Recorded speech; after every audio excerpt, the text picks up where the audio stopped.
अस्सलाम वालेकुम। आज एक बार फिर मैं आपके रूबरू हूँ और आज हम लोग को पढ़ना है डिप्टी नज़ीर अहमद का नॉवेल तौबतुन नसूह, फहमीदा और मजली बेटी हमीदा की गुफ्तगू। यकीनन अच्छा लगेगा ये आपको, क्योंकि ये नॉवेल है, इसमें एक कहानी है और आप जब पढ़ेंगे तो पता चलेगा कि नॉवेल क्या होता है। तो सबसे पहले हम लोग जानते हैं डिप्टी नज़ीर अहमद के बारे में। डिप्टी नज़ीर अहमद का पूरा नाम है डिप्टी नज़ीर अहमद। आपकी पैदाइश 6 दिसंबर 1836 में अफजलगढ़ परगना में हुई थी, जो बिजनौर जिले में है।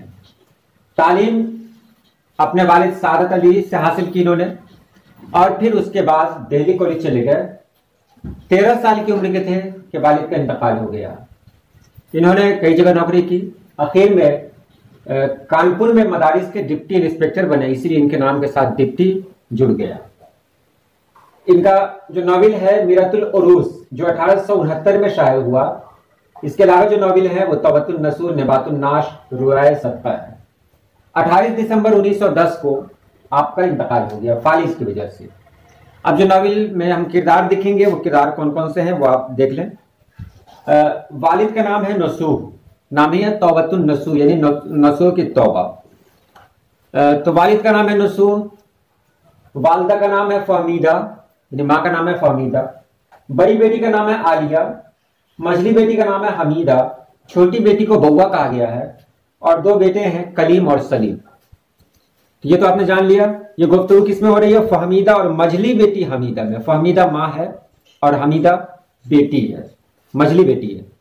तो इन दोनों में बात हो रही है। इससे पहले इसको जान लें कि सबसे बड़ी बेटी जो आलिया है, वो आलिया अच्छी बेटी नहीं है, मतलब वो सुलझी हुई नहीं है, वो बुरे जहन की लड़की है वो।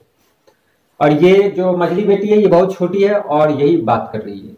इस पूरे नॉवेल में यही हावी है, इसी से बात हो रही है। अब देखिए फहमीदा से बेटी क्या कर रही है? कह रही है कि माँ, तुमको मैं कुछ दिनों से नमाज पढ़ते हुए देखती हूं। फहमीदा कहती है अपने शौहर नसूह से, फहमीदा। अब देखिए यहां बात हो रही है फहमीदा और मझली बेटी हमीदा से। पहले फहमीदा अपने शौहर नसूह से कहती है कि तुमको कुछ दिनों से जब नमाज पढ़ते हुए देखती है तुम्हारी बेटी हमीदा, तो मुझसे पूछने लगी कि अब्बा जान दिन में मुंह हाथ धोकर कई बार क्या करते हैं। तो ये कहती है, यानी फहमीदा कहती है कि बेटी तुम्हारे अब्बा जान नमाज पढ़ते हैं। अब हमीदा को लगता है ये नमाज क्या होती है? तो ये कहती है, फहमीदा कहती है कि बेटी अल्लाह पाक की इबादत को नमाज कहते हैं। अब फिर हमीदा पूछती है कि माँ, ये अल्लाह पाक क्या चीज है और ये इबादत क्या है? वो इस भोलेपन से पूछती है कि इसके बदन के रोंगटे खड़े हो जाते हैं, यानी माँ के बदन के रोंगटे खड़े हो जाते हैं। अब माँ कहती है कि बेटी क्या तुम खुदा को नहीं जानती? हमीदा कहती है कि मैंने सबको कसम खाते हुए सुना है कि अगर मतलब मैं अल्लाह पाक की कसम खाता हूं, ये काम करूंगा, वो काम करूंगा, नहीं करूंगा। लेकिन मुझे नहीं पता कि अल्लाह पाक कौन है। शायद बेजा को कहते हैं, मगर बेजा अगर कहीं होती तो उसकी कसम नहीं खाते। अब देखिए ये कहती है, माँ कहती है कि हमीदा बेटी तौबा करो तौबा, बेजा कोई खुदा नहीं है। खुदा वो है जो हमको रोजी देता है, जो हमारे रहने सहने का ख्याल रखता है, जो हमको खाना देता है, जो हमको जिंदगी देता है, वही मारता है, वही जिलाता है। तो ये बेटी कहती है कि माँ क्या वो अल्लाह पाक हमको भी रोजी देता है? हमीदा कहती है तुमको भी देता है, तुम्हारे अब्बाजान को भी देता है। हमीदा कहती है और जो नन्ही बउआ है उसको भी देता है? तो कहता है कि हाँ, कहती है कि हाँ उसको भी अल्लाह पाक रोजी देता है। तो हमीदा कहती है तो फिर हमारे घर में तो हर दिन खाना बनता ही है, तो अल्लाह पाक रोजी कैसे देता है? तो ये कहती है कि खुदा सबको खाने को देता है, अल्लाह पाक पानी बरसाता है, पानी से गल्ले और मेवे तरकारियां बनती है, उपजती हैं और उसी को हम लोग खाते हैं। तो हमीदा कहती है कि माँ, नन्हे बउआ को तो तुम दूध पिलाती हो, फिर उसको तो जरूरत नहीं है। तो माँ कहती है कि बेटी ये अल्लाह पाक ही दूध उतारता है और तुमने देखा ही होगा कि पिछले दफा क्या हुआ था कि दूध सूख गया था, जिसकी वजह से नन्ही बुआ को बड़ी तकलीफ हुई थी। मुझे बुखार हो गया था जिसकी वजह से दूध सूख गया था, जिससे नन्ही बुआ को बहुत तकलीफ हुई थी। वो तो अच्छा हुआ कि हम हकीम साहब का इलाज हुआ और तुम्हारे दादा जान ने तश्तरी लिख के दिया था, यानी तावीज वगैरह लिख कर दिया था, जिसकी वजह से फिर दूध उतरा और नन्ही बउआ की जिंदगी बच गई। तब ये कहती है बेटी, यानी कि हमीदा कहती है कि अम्मा तब तो अल्लाह पाक बहुत अच्छा है, वो हम सभी लोगों का ख्याल रखता है, लेकिन आखिर उससे हमारा क्या रिश्ता है जो वो हमारा इतना ख्याल रखता है। तो मां कहती है कि बेटी हम अल्लाह पाक के गुलाम हैं और अल्लाह पाक हमारा मालिक है। तो बेटी कहती है कि जब अल्लाह पाक हमारा मालिक है, हम गुलाम हैं, तो अल्लाह पाक का कौन सा काम हम कर देते हैं। तो मां कहती है कि यही जो नमाज पढ़ते हैं ना तुम्हारे अब्बा जान, यही अल्लाह पाक का काम है, मालिक यही चाहता है। तो ये कहती है कि हाँ, जब मालिक हमको इतना कुछ देता है तब तो हमको अल्लाह पाक का काम करना ही चाहिए। अब हमीदा कहती है कि अम्मा जान तुम तो नमाज नहीं पढ़ती, क्या तुम अल्लाह पाक की नौकर नहीं हो, क्या तुम अल्लाह पाक की मुलाजमा नहीं हो, फिर तुम नमाज क्यों नहीं पढ़ती। अल्लाह तुमको भी खाने को देता है, तुमको भी रोजी देता है, फिर तुम नमाज क्यों नहीं पढ़ती। तो मां कहती है कि बेटी की यह बात सुनकर मुझे इतनी शर्म आई कि दिल किया कि जमीन फट जाए, उसके अंदर समा जाए। तो मां ने कहा कि मैं बेशक गुलाम तो हूं, लौंडी हूं, और अल्लाह पाक की दी हुई नेमतों का इस्तेमाल करती हूं, खाती हूं रोटियां, लेकिन कुछ लौंडियां ऐसी होती है ना जो निकम्मी होती है, वो काम नहीं करती है, सिर्फ खाना खाती है। मैं भी इसी तरह की एक लौंडी हूं। तो हमीदा कहती है, यानी बेटी कहती है कि अब तो अब्बा जान भी बीमारी से उठ के नमाज पढ़ने लगे हैं, लेकिन इससे पहले तो वो अल्लाह पाक की इबादत नहीं किया करते थे, नमाज नहीं पढ़ा करते थे। क्या वो इससे पहले अल्लाह पाक की रोटी नहीं खाते थे। आप नसूर भी वहां बैठा हुआ, यानी बाप भी वहां मौजूद है, उसकी आंखों से बेख्तियार आंसू टपक पड़े। मां कहती है कि हाँ बेटी, वो भी बुरा करते थे। तो हमीदा फिर कहती है तब तो अल्लाह बहुत खफा हुआ होगा। हमीदा कहती है हाँ बिल्कुल, खफा होने की बात है ही। तो फिर हमीदा कहती है कि अगर ऐसा हो कि अल्लाह पाक हमारी रोटी को बंद कर दे तो हम खाएंगे कहां से, और नन्ही बउआ का दूध सूख जाएगा तो बउआ तो रोएगी। ये कहकर हमीदा रोने लगी, यानी बेटी रोने लगी। मां ने उसे उठाया, गले से लगाया, उसे बहुत तसल्ली दी, लेकिन उसको सुकून नहीं हुआ, वो रोती जा रही थी। मां भी उसको देखते देखते और बेताब हो गई, बड़ी मुश्किलों से उसको संभाला और कहा कि देखो बेटी, अल्लाह पाक का ये दस्तूर नहीं है, अल्लाह पाक सबको देता है, जो इबादत करता है उसको भी देता है, जो इबादत नहीं करता है उसको भी देता है। तो हमीदा कहती है, यानी बेटी कहती है सच में। तो मां कहती है हाँ बेटी, घबराओ मत। हमीदा कहती है अच्छा मां, देखो तुम्हारा दूध तो नहीं सूख गया। तो मां कहती है कि बेटी इत्मीनान रखो, अल्लाह पाक ने अभी तक नहीं ऐसा किया है। फिर हमीदा कहती है कि मां, हम तो अल्लाह पाक के नौकर हैं, हम तो अल्लाह पाक के गुलाम हैं, लौंडी हैं। हमारे घर में तो ऐसा नहीं है, न कोई गुलाम है न कोई लौंडी है, हमारे घर में नौकर चाकर हैं। अगर वो काम नहीं करते हैं तो उनकी तनख्वाह काट ली जाती है, अब्बा जुर्माना कर दिया करते हैं, घर से निकाल देते हैं। क्या अल्लाह पाक अपने गुलामों से इस तरह खफा नहीं होता। तो अगर ऐसा मालिक जो इतने के बावजूद अपने गुलामों से खफा नहीं होता है, तो उसका काम तो और दिल से करना चाहिए, और उसका काम नहीं करते हैं, सिर्फ खाते रहते हैं, ये तो बहुत ही बेशर्मी की बात है। माँ कहती है हाँ बेटी, ये बहुत बेगैरती की बात है। हमीदा कहती है अम्मा जान, आज तक मैंने नमाज नहीं पढ़ी, मुझको नमाज नहीं पढ़नी आती है, तुम तो दिन रात में 2 ही मरतबा खाती हो। माँ कहती है नहीं मालूम कितना दफा खाती हूं, लेकिन अल्लाह पाक मुझ पर भी नाराज होता होगा। ये कहकर फिर हमीदा रोई और डर के मारे लिपट गई। माँ ने समझाया बेटी डरो नहीं, अल्लाह पाक तुमसे नाखुश नहीं है, गुस्सा नहीं है, अभी तुम बच्ची हो, तुम्हारे लिए नमाज माफ है। हमीदा कहती है खाना तो मुझको भी सबके बराबर और सबसे अच्छा मिलता है, ज्यादा मिलता है।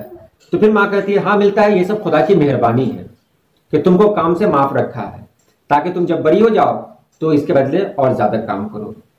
हमीदा कहती है लेकिन क्या अब मैं काम नहीं कर सकती, देखो मैं तुमको पान बना देती हूँ, अब्बा जान को पानी पिला देती हूँ, नन्ही बउआ को बहला लेती हूँ, क्यों ऐसा काम करती हूँ ना। माँ कहती है हाँ बेटी तुम बहुत काम करती हो। हमीदा कहती है तो क्या मैं अल्लाह पाक का छोटा सा काम नहीं कर सकती, नमाज पढ़ना तो बहुत बड़ी बात नहीं है। अब्बा जान को देखते हैं कि वो मुंह हाथ धोकर हाथ बांधे खड़े रहते हैं और कुछ नहीं। माँ कहती है कि बेटी इसके अलावा कुछ पढ़ना भी पड़ता है उसमें, जिसको तुम कहती हो ना कि वो चुपके चुपके कुछ बातें करते रहते हैं। हमीदा कहती है, बेटी कहती है हाँ वो कौन सी बातें करते हैं। माँ कहती है वो खुदा की तारीफ बयान करते हैं, उसके एहसानों का शुक्रिया अदा करते हैं, अपने गुनाहों का इकरार करते हैं और रहम की दरखास्त करते हैं, बस यही तो नमाज है। हमीदा कहती है ये सब बातें इसी तरह करते होंगे जैसे हम लोग आपस में बातें करते हैं। माँ कहती है और क्या। हमीदा कहती है कि मगर अब्बा जान तो कुछ और ही जबान में बात करते हैं। माँ कहती है वो अरबी जबान है। तो हमीदा कहती है कि फिर मुझे तो अरबी नहीं आती। क्या माँ तुमको अरबी आती है? माँ कहती है मुझे भी नहीं आती। हमीदा कहती है कि क्या खुदा से सिर्फ अरबी जबान में ही बात हो सकती है?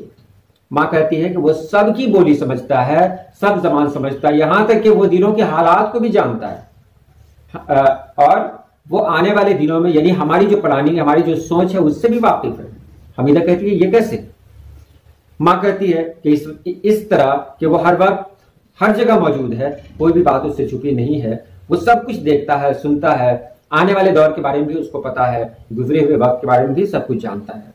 हमीदा फिर घबराई कहती है कि माँ क्या अल्लाह पाक यहाँ बैठा हुआ है? माँ कहती है हाँ वो हमारे पास है, लेकिन हम उसको देख नहीं सकते। ये सुनकर हमीदा जल्दी से ओढ़नी ओढ़ लेती है, यानी बेटी जल्दी से ओढ़नी लेती है और ओढ़नी ओढ़ लेती है और संभल कर अदब के साथ बैठ जाती है और कहती है माँ तुम भी अपने सर पे दुपट्टा रख लो। उसके बाद हमीदा पर ऐसी है बताती है, यानी इतना डर जाती है वो कि वो माँ की गोद में सो जाती है, कुछ देर पड़ी रहती है फिर सो जाती है। अब वो नसूर से यानी अपने शौहर से बात कर रही है।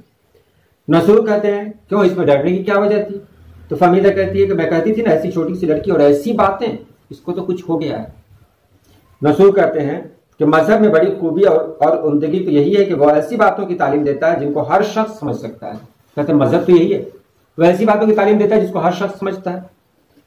मसाइल दीनी आदमियों के बताए हुए मुअम्मे और लोगों की गढ़ी हुई पहेलियां नहीं है। कह रहे जो मसाइल हमारे पास है, मजहब ने जो बातें कहे हैं, ये लोगों के जरिए बनाई गई पहेलियां नहीं है। ये एक ऐसी बात है जो लोगों के जज्बात से जुड़ी हुई है। उसके बाद ये आगे कहते हैं कि देखो अल्लाह पाक ने सब कुछ बनाया, सारी दुनिया को बनाया, इतना बड़ा कारखाना बनाया और उसके बाद कारखाना चलाने के लिए उसने एक सिस्टम बनाया। सूरज कैसे निकलता है, शाम कैसे होती है, तारे कैसे निकलती है, अल्लाह पाक ने एक सिस्टम बना दिया है। हमीदा के लिए ये बात कोई नई नहीं थी, अचंभे की नहीं थी, क्योंकि वो बच्ची नहीं थी। और फिर वो कहती है कि देखो हमीदा ने ऐसी सी बात जब कही है तो मुझे ऐसा दिल करता है कि मैं कहीं डूब जाऊं। शर्म आती है कि ये छोटी सी बच्ची ऐसे से सवाल करके मुझे कह रही है कि माँ तुम तो खाती हो अल्लाह पाक का, लेकिन तुम अल्लाह पाक की इबादत नहीं करती हो, तो ये तो बेगैरती है। फहमीदा कहती है कि देखो अब ऐसा करो। फहमीदा कहती है कि घर में जो तीनों बेटियां हैं उनकी परवरिश तो मैंने की है, यानी उनकी तरबियत मैं करूंगी, और जो दोनों बेटे हैं उनकी तरबियत तुम करो। ये कहते हैं कि इससे क्या होगा कि जब हम अपने घर को सही तरीके से बना लेंगे, अच्छा बना लेंगे, तो फिर हम बाहर जाकर तबलीग करेंगे, लोगों को अच्छी बातें बताएंगे। नसूर कहते हैं मैं पहले छोटों से शुरू करूंगा, उम्मीद है कि जल्द राह पर आ जाए। बड़ों का मुझको खटका है, ये तो मैं खूब जानता हूं कि ये नया ढंग देखकर उनके कान खड़े होंगे, मगर नहीं मालूम किससे क्या मामला पेश आया। तुम इतना करो कि एक तो मेरा तुम्हारा दोनों का काम एक साथ शुरू हो।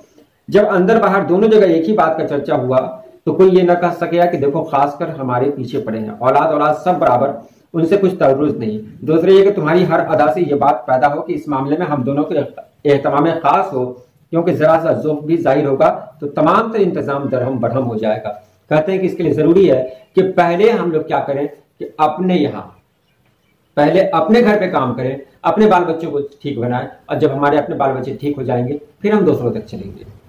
क्योंकि अक्सर ऐसा होता है कि जब कोई दूसरी बात कहिए ना, मिसाल के तौर पर जब मैं कहूँ आप नमाज पढ़ने के लिए जाइए, मस्जिद कभी नहीं जाते हैं, अल्लाह पाक ने तौफीक दी, आप मस्जिद चले गए नमाज पढ़ने के लिए, कुछ लोग आपको इस नजर से देखेंगे या ऐसी बात कर देंगे, आपको अंदर से शर्मिंदगी होगी। और कभी कभी ऐसा होता है कि जो हर दिन जाने का इरादा कर लेते हैं उनका इरादा भी टूट जाता है।